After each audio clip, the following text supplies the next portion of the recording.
Let's talk about religious health assets. Odd language, really. Religious, health, assets. Each word a bit of a trap. The three together open up a world of possibility. Religion, the social phenomenon of faith and belonging to a faith group over a lifespan. Complexity of complexities. Health, the phenomenon of being alive through passages from birth to death in all the circumstances that humans experience, some measurable in the blunt language of health status, but mostly more complicated, more multidimensional, spread over time in other relationships. Our ability to be alive in the relationships that matter, interpersonally, social, and the body politic. Health of the whole. Assets. That's a funny word. An asset is something you can do something with to achieve a moral end. Religion is obviously not an asset, as we know too well how it can be weaponized and turned against the people. Often the last bastion of the worst stigmas, said Rosalind Carter. But it would be foolish to discard, to not engage such an omnipresent part of how humans find their way in every culture that has ever been. It would be foolish to discard. So in this context, how religion, faith, and spirit can be animated as an asset for optimal health over a lifespan, both at personal and social scale. As assets, religious structure is almost too much to work with. Where do we start?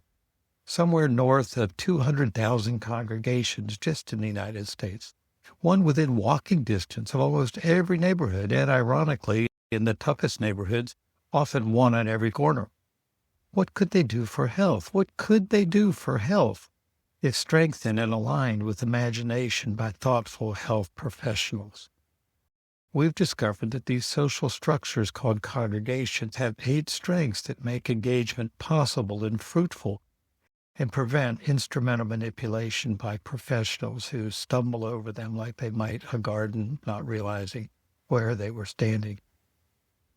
The most important findings of recent health science about the social determinants of health have focused mostly on the negative social determinants over lifespan. Religious health assets are the structure.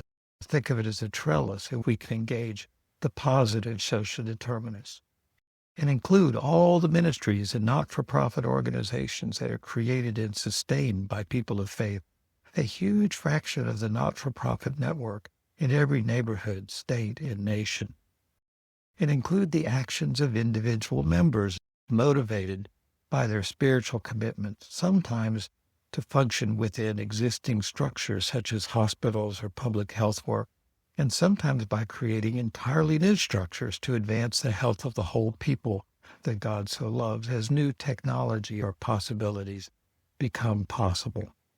These religious health assets are not instead of government in the formal medical field.